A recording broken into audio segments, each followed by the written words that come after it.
Hello guys, hello, this is for Capricorn. Capricorn, welcome dito sa aking channel. Kapalaran 888. Welcome guys.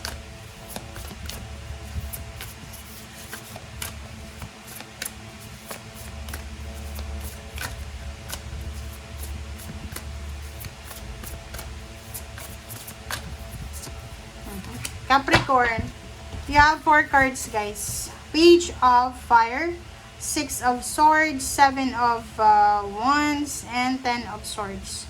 Wow, ang ganda na ito. Okay. So, Capricorn, paki-comment sa comment section guys. Makinig ka. Sa nakikita ko sa'yo dito, etong dalawang barahang to, na 6 of Swords, tsaka 10 of Swords, pareho lang yung energy niya. Okay? Unang-una, dito sa 6 of Swords, sinasabi na tapos na yung challenging na situation sa buhay mo. Things are looking up. So, magiging maayos, magiging maganda ang darating sa'yo. So, medyo makakahinga ka na ng maluwag ngayon. Okay?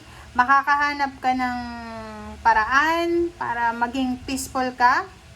Okay? Or if you're like looking for a place na peaceful para tirahan or pwedeng trabahuan, dito sinasabi na makakahanap ka. So, halimbawa, nag-resign ka, na-terminate ka, na-end of contract ka.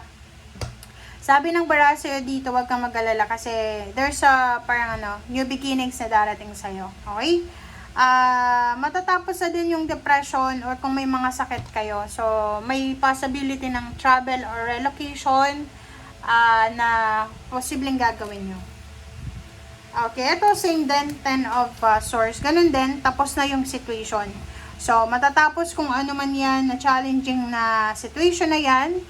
And, ito ay magdadala ng relief or kung ano pa man, mixed emotion ka. So, pwedeng yun. End of challenging time. So, pwedeng tapos na yung kontrata mo, end of contract na, kailangan mo nang umalis, kailangan mo mag-travel, kailangan mo nang bumalik. But there's an opportunity daw for new happiness. So, may mga, may mga bigat, bagahe na posibleng magiging magaan. So, nakikita ko sa'yo dito, maganda to. You're moving on. You're traveling. So, kung may kalib-in kayo, may asawa, pwede may mga hiwalayan na mangyayari dito. Okay? Hiwalayan, nakapag-desisyon kayong mag-separate ways, parang ganun. Okay, so sinasabi ng baraha sa'yo, have confidence. Magtiwala ka sa sarili mo. Okay? Lahat ng yan na pinagdadaanan mo ay magiging maayos. Okay? Sinasabi ng baraha, after ng recovery neto, kung ano man na matatapos na yan sa buhay mo, there's a good news of exciting opportunities na posibleng magdadala sa'yo ng excitement. Ganun talaga ang buhay. Okay? Ganun talaga ang life. Diba? Alright. So, let's check. Let's clarify.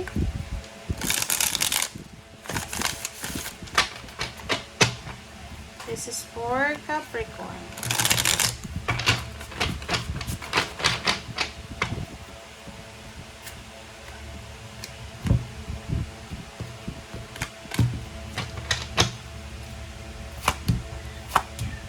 Alright, first 2 cards tayo, High Priestess and King of Wands. Wow!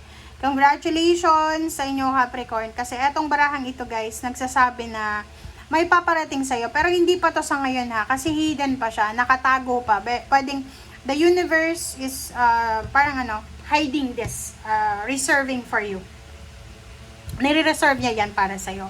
So, isang trabaho, isang source of income na posibleng gagawin mo yan. Darating yan sa'yo sa tamang panahon. Okay? Hindi pa sa ngayon. So, ngayon, makinig ka lang sa kung ano yung sinasabi. Oh!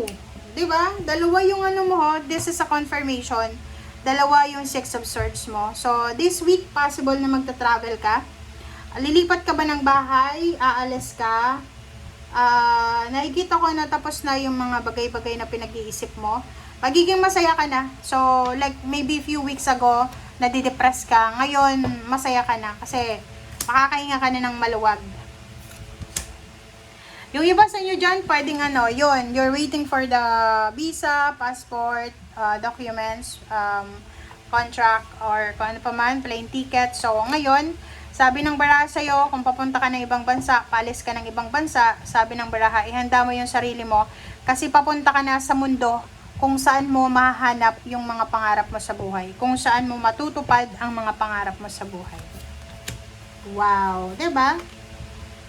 Sabi ng baraha sa'yo dito, isang napakabilis na desisyon, na action, ang posibleng magdadala sa'yo doon sa tagumpay, doon sa success, doon sa prosperity and abundance. Congratulations! Wow!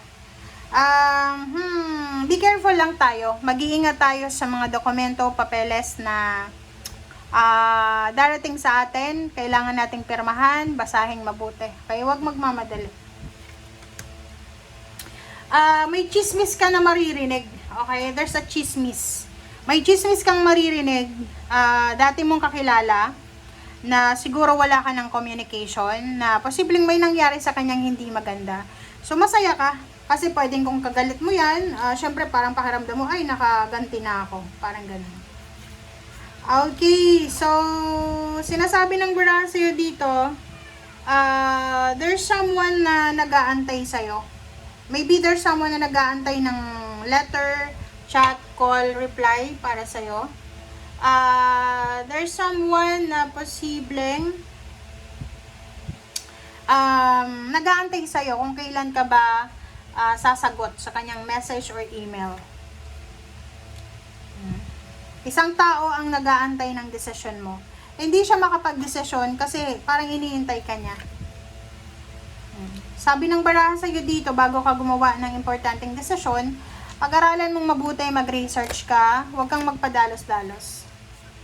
Diba? This is a confirmation na kailangan mong mag-reflect, mag-pray, kailangan mong hanapin yung clarity bago ka gumawa ng desisyon. Lalo na kung ito ay tungkol sa future mo. Happy family! So, nakikita ko sa'yo dito, yun, pag-iisipan mo kung itutuloy mo ba yung pagpapatayo ng bahay, pagpapakasal, pagkakaroon ng pamilya. So, parang ganito yun. You're contemplating.